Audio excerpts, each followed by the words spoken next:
Olá, como estão todos? Vamos dar continuidade aí aos nossos treinamentos.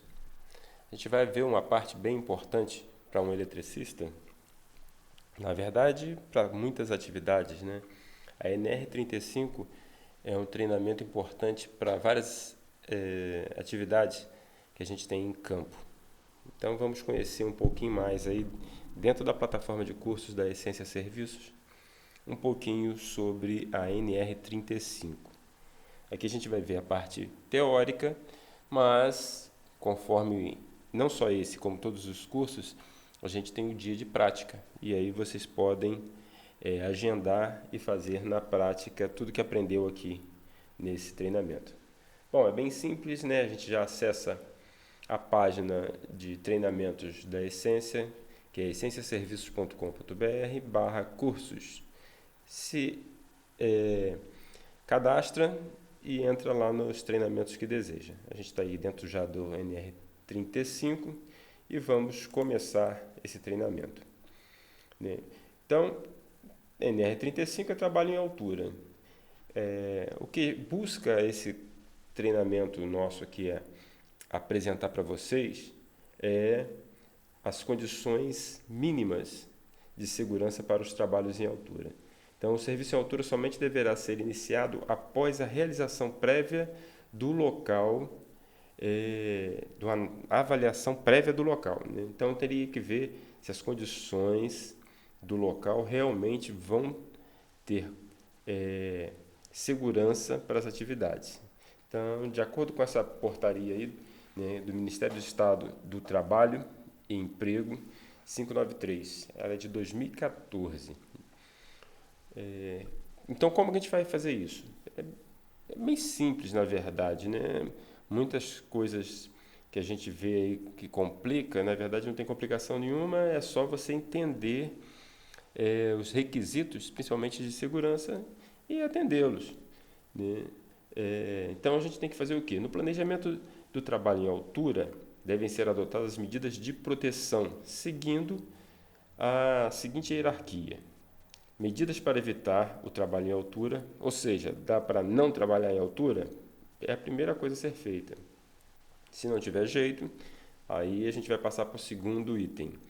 Medidas que eliminem o risco de queda dos trabalhadores, ou seja, torne impossível essa queda. Elimine totalmente o risco. Consegui? Beleza, não vai ter mais problema nenhum. Agora, se não conseguir, a gente vai para o passo 3. Que é o quê? Realizar medidas que minimizem as consequências da queda. O que isso quer dizer? A queda pode existir. Então, se ela existir, como eu vou garantir a segurança do meu trabalhador? Como eu vou garantir a minha segurança trabalhando em altura? Então, esses pontos são de extrema importância. Eu posso fazer aquele serviço no chão, em terra, sem riscos da peça cair, sem risco de eu cair. Essa é a primeira opção.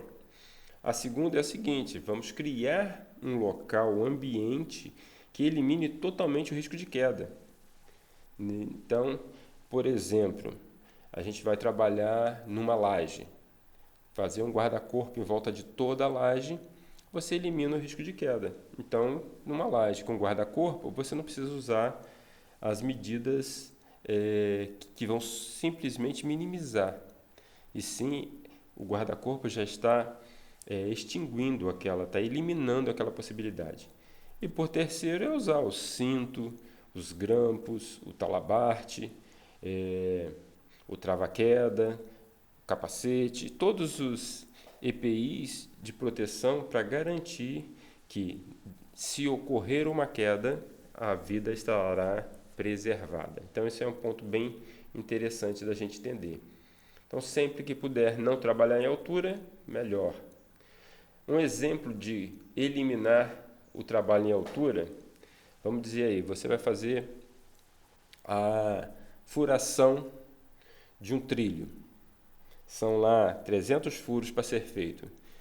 Ao invés de você pegar e fazer essa furação em altura, você faz toda a furação no chão e depois o trabalho em altura vai ser bem menor, que é só a fixação do trilho lá em cima. Isso minimiza em muito. Um serviço que a gente faz normalmente também é o que? A instalação de cruzetas em postes de 12 metros, 9 metros de altura. O que a gente faz? A gente faz a instalação da cruzeta toda em solo, prepara tudo no chão. Quando o poste sobe, ele já sobe com todo o serviço em altura já realizado. É só passar o cabo. Então tem como sim eliminar o trabalho em altura em alguns casos. E a medida de eliminar o risco é como, por exemplo, esse que a gente falou, né? Sobre construir, né, já na arquitetura da, da edificação, ter lá um guarda-corpo, de forma que seja improvável, não tem como a pessoa cair, a não ser que ela se jogue, né? Aí não tem jeito. Mas não tenha risco. Então essas são as medidas que a gente pode tomar antes de executar uma tarefa, um trabalho, uma atividade em altura. Qual é o campo de aplicação? Então, essa NR, ela apresenta, né, um procedimento que aplica-se aos trabalhos de manutenção em telhados, serviços de pinturas, manutenções prediais, serviços de alvenaria, marcenaria, pintura, jardinagem. Todos os serviços em altura. Qualquer tipo de serviço em altura, inclusive os serviços elétricos, né? Então, o que a gente tem ali? Tem risco, a gente tem que fazer análise preliminar de risco, a gente tem que criar a permissão de trabalho, a gente tem que ter um ponto de ancoragem e tudo isso tem que ser feito por um profissional legalmente habilitado. Então, veja bem que as definições são bem claras aqui do que é cada um desses itens. As responsabilidades. Sempre responsabilidade, né? Então, qual é a responsabilidade de quem contrata os serviços? É assegurar que os envolvidos nas atividades de trabalho em altura, inclusive em telhados, obedeçam às normas técnicas. Então, você está contratando, você tem que garantir que essa pessoa vai fazer. Tem que se assegurar disso. Como? Por meio de comunicação, por meios de imposição até. O que a gente precisa para poder garantir que esse serviço vai ser feito de forma correta? A gente tem que promover uma auditoria e inspeções de segurança em todas essas atividades. Ou seja, quem contrata também é responsável, né? Não só o executante. Então, quais são as responsabilidades dos executantes? É cumprir e se fazer cumprir as disposições legais e regulamentares sobre o serviço em altura. Você tem que atender os requisitos e os procedimentos e normas do trabalho em altura. Tem que realizar as inspeções de pré-uso de todos os itens relacionados. Mas eu estou trabalhando num lugar que tem guarda-corpo. Vai lá e olha se aquele guarda-corpo está em perfeito estado, se ele vai realmente proteger. Não é só o cinto que você tem que ficar atento ali, né? Não é só o ponto de ancoragem. É todo o local. Eu vou subir numa telha. Essa telha realmente suporta meu peso, né? O dono mandou eu subir, mas é quem está lá no risco é você. Então você tem que ter certeza do que está acontecendo. Em empresas, normalmente vai um técnico ou um engenheiro de segurança para avaliar e fazer a análise preliminar de risco. E aí fazer uma permissão de trabalho para que você possa executar essa atividade. Mas em empresas pequenas ou residências, não tem essa análise preliminar de risco feita por um engenheiro. Então você tem que resguardar a sua vida e fazer essa análise. E a qualquer momento você tem que interromper a atividade se você vê que pode acontecer algum acidente. Interromper a atividade até que se tenha a certeza da segurança. Então, o telhado não é estruturado o suficiente. O que a gente vai fazer? Estruturar o telhado para poder fazer o trabalho. Beleza, vamos fazer isso. Fez isso, ela executa a atividade. Bom, aí aqui tem uma perguntinha bem simples, né? Em qual campo de aplicação é a da NR35? Gente, todo mundo sabe. Trabalhos em altura superior a 2 metros. Ao nível do quê? Do solo. Então, beleza. E aí você pode deixar aqui alguma coisinha, alguma mensagem. Ótima parte, né? Ótima informações. Ou o que você achar melhor de colocar, reclamar um pouquinho. Eu achei muito fácil, poderia ter mais puxado isso daí. Você não acha, não?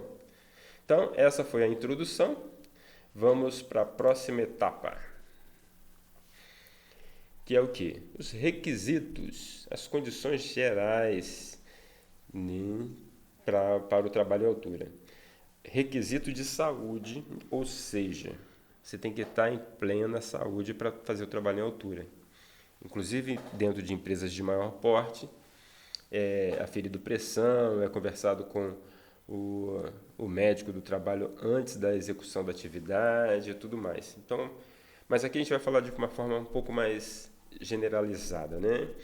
É, você tem que fazer alguns exames específicos antes da atividade, não no dia, na hora, mas já acompanhado.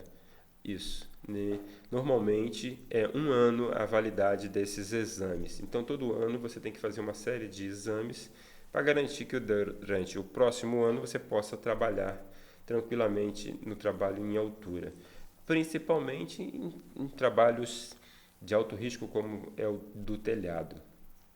Então, essa avaliação de saúde ela é válida por 1 ano e ela vem no ASO, né? Normalmente, o PCMSO, né, verifica que no PPRA tem a necessidade do trabalho em altura e ele vai lá e estabelece quais são os exames necessários, tá? A capacitação. Bom, a capacitação é o que a gente está até fazendo agora, né? Os profissionais que executam atividade de trabalho em altura devem estar devidamente qualificados e habilitados para as atribuições que irão desempenhar, devem ser especializados no trabalho em que forem executar. É um detalhe bem interessante, tá? É o seguinte, se o cara vai trabalhar instalando um telhado, ele tem que ter a capacidade de fazer a instalação de um telhado. Se ele vai trabalhar fazendo reparo elétrico, ele tem que ter a capacidade de fazer esse reparo elétrico. Não é só ter o curso de NR35 que eu vou subir lá em cima para trocar uma lâmpada. É só uma lâmpada. Aí chega lá, não é só a lâmpada. A lâmpada tem que cortar um fio, tem que emendar, tem que soldar. Então, cada um tem que ter a sua capacitação certa para a execução da atividade. Certo? Então, aqui, ó, os trabalhadores que desenvolvem trabalhos em altura deverão ter o treinamento bienal, teórico e prático para a realização dos trabalhos em altura, no mínimo de 8 horas, de acordo com os termos estabelecidos pela NR35. Eu vou só dar uma olhadinha aqui, mas se eu não me engano é anual, tá? Acho que tem um errozinho aqui. Depois a gente volta e confere isso daí. O treinamento bienal, pelo que eu sei, é para a NR10, mas a gente já vai verificar isso aí e já volta para informar vocês. A norma regulamentadora da NR35, ela traz vários aspectos de análise, que são que você tem que avaliar todas as normas aplicáveis ao trabalho. Então, se é eletricidade, por exemplo, é NR10. Tem que fazer uma análise de risco das condições completas do ambiente, principalmente as impeditivas, para poderem ser corrigidas antes. Levantar os potenciais riscos que estão ali realmente naquela atividade, para ser feito a prevenção e o controle delas. Estar com todos os equipamentos de proteção individual e até mesmo coletivo para aquela atividade.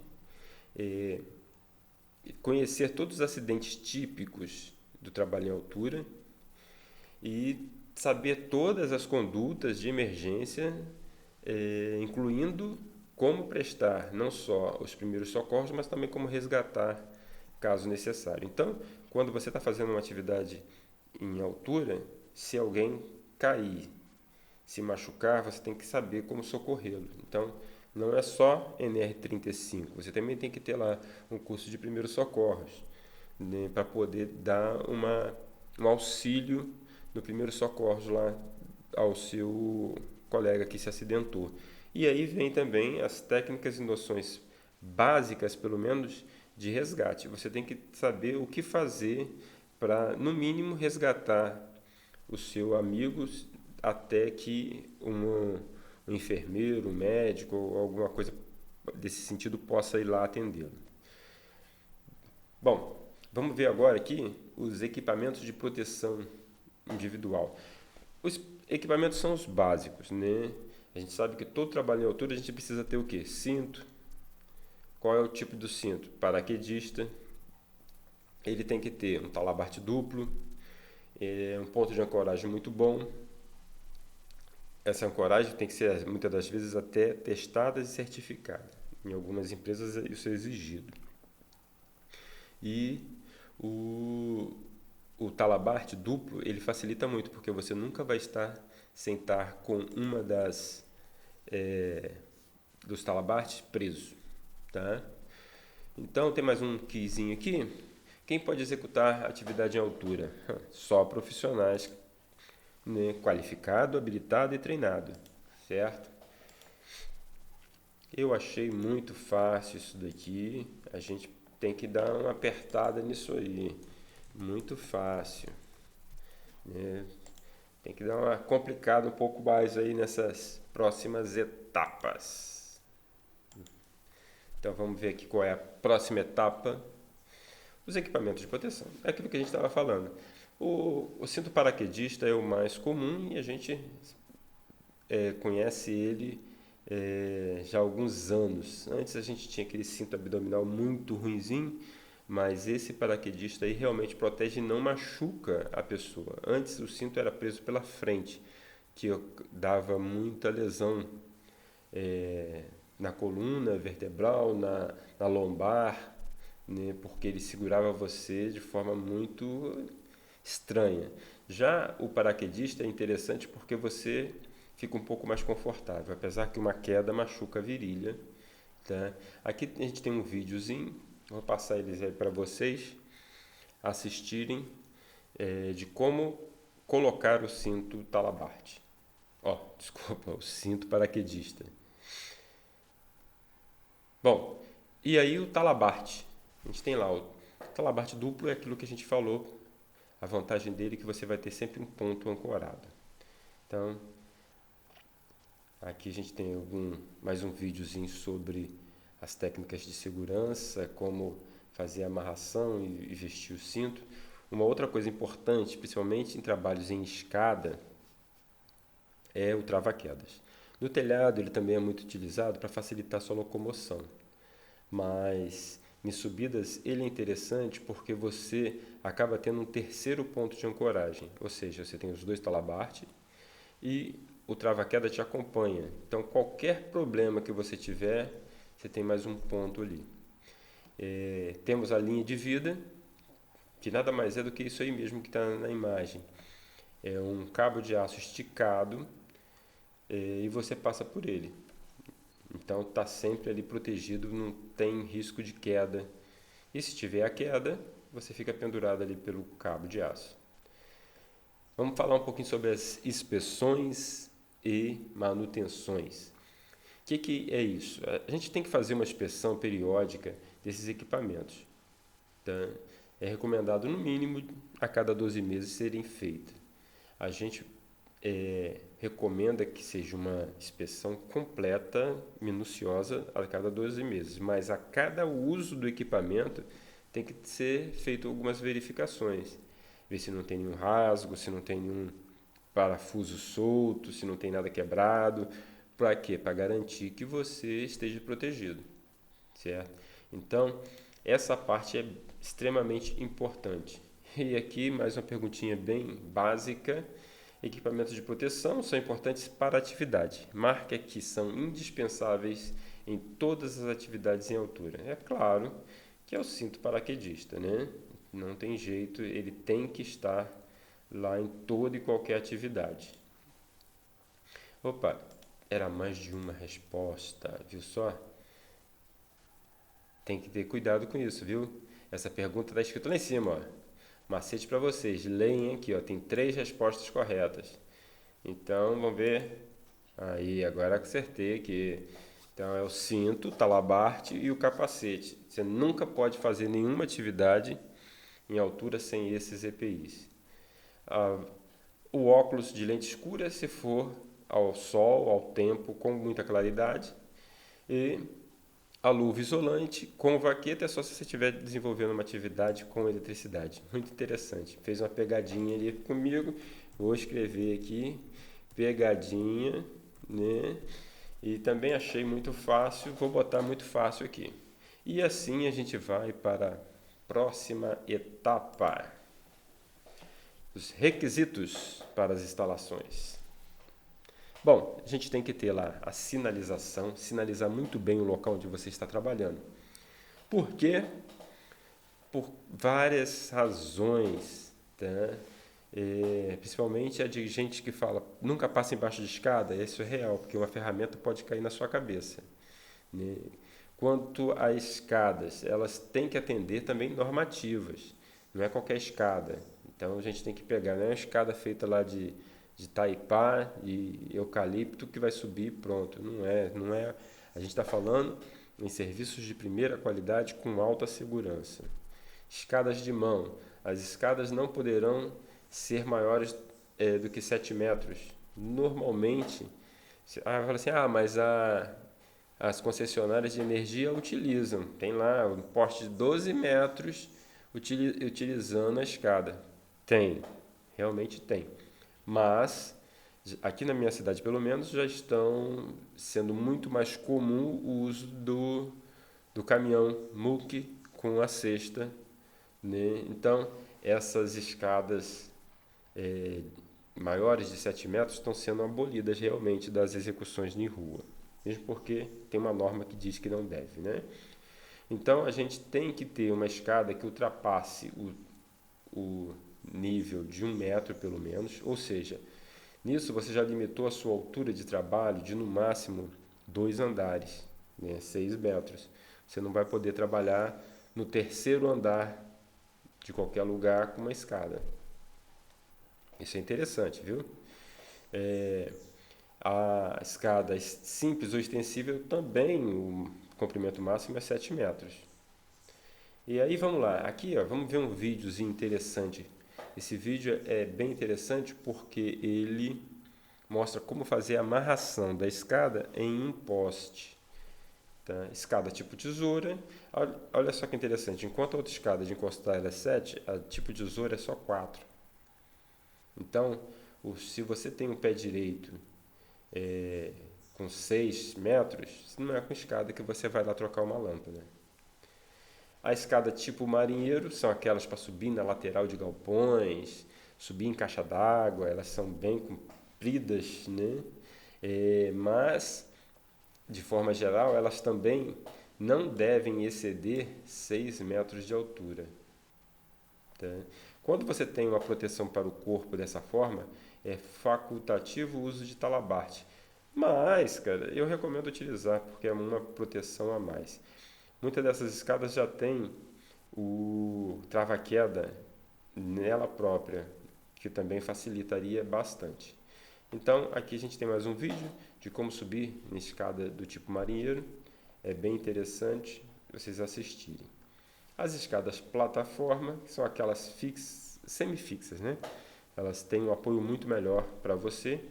Andaimes, né? Então, tem que seguir todas as recomendações normativas para o uso de andaimes, não são poucas as recomendações. Então, a gente tem um vídeo aqui ó, de como montar esses andaimes modulares, bem simples e fácil de montar. Tem muitas restrições em muitas empresas, mas é tranquilo. E o cargo-chefe nosso aí de atividade, dentro de empresas, é a plataforma de trabalho. Elas são normalmente elétrica e te dão uma mobilidade muito boa e rápida. Então a gente tem um videozinho aqui também para você ver como é que funciona. Agora a gente tem um coringa, vamos dizer assim. Para mim é um coringa. O balancim, ele é um coringa porque você pode trabalhar o inverso. Você vai, sobe lá no prédio de 15 andares e desce, tá? Desce fazendo atividade. Então é bem interessante, prático, muito seguro, né? E versátil, muito rápido. Você não tem muito tempo de montagem nem nada disso.